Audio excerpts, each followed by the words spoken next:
LPG cylinder ధర తగ్గింపుతో కొత్త సంవత్సరం 2024 ప్రారంభమైంది.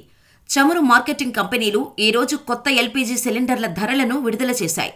నేడు కమర్షియల్ గ్యాస్ సిలిండర్ల ధరల్లో స్వల్ప మార్పులు చోటు చేసుకోగా, దేశీయ ఎల్పీజీ సిలిండర్ల ధరల్లో ఎలాంటి మార్పు లేదు. 2024లో అంటే ఈ ఏడాది లోక్సభ ఎన్నికలు జరగనున్నాయి. ఎన్నికల సంవత్సరం కావడంతో భారీ కోత తప్పదని భావించారు. ఎందుకంటే 2019లో కూడా ఎన్నికల సమయంలో పెట్రోలియం కంపెనీలు దేశీయ ఎల్పీజీ వినియోగదారులకు నూతన సంవత్సర కానుకను అందించాయి. 14 కిలోల డొమెస్టిక్ ఎల్పీజీ సిలిండర్ ధర ₹120.50 తగ్గింది. ఢిల్లీలో సిలిండర్ ధర $809.50 నుంచి ₹689కు తగ్గింది. కానీ ఈసారి కేవలం వాణిజ్య సిలిండర్ రేట్లు మాత్రమే తగ్గాయి. ఈరోజు ఢిల్లీలో 19 కిలోల కమర్షియల్ సిలిండర్ ధర ₹1755.50కు లభించనుంది. అంతకుముందు ఇది ₹1757, నేడు ₹1.50 మాత్రమే చౌకగా మారింది.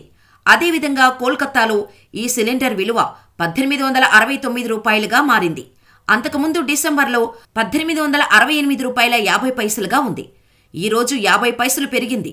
ముంబైలో ₹1710కు లభించే కమర్షియల్ సిలిండర్ నేటి నుంచి ₹1708.50కు అందుబాటులో రానుంది. చెన్నైలో ఇప్పుడు ₹1929కు బదులుగా ₹1924.50కు విక్రయించబడుతోంది. డొమెస్టిక్ సిలిండర్ ధరలు నేటికి దేశీయ సిలిండర్లు ఆగస్టు 30, 2023 చొప్పున అందుబాటులో ఉన్నాయి. ప్రస్తుతం ఈ సిలిండర్ ఢిల్లీలో ₹903కు అందుబాటులో ఉంది. ఇండియన్ ఆయిల్ వెబ్సైట్ ప్రకారం సిలిండర్ ధరలలో చివరిసారిగా ఆగస్టు 30, 2023న భారీ తగ్గింపు జరిగింది. ₹1103 నుంచి ₹903కు ₹200 తగ్గింది. నేడు దేశీయ సిలిండర్ ధర కోల్కతాలో ₹929, ముంబైలో ₹902.50, చెన్నైలో ₹918.50గా ఉంది.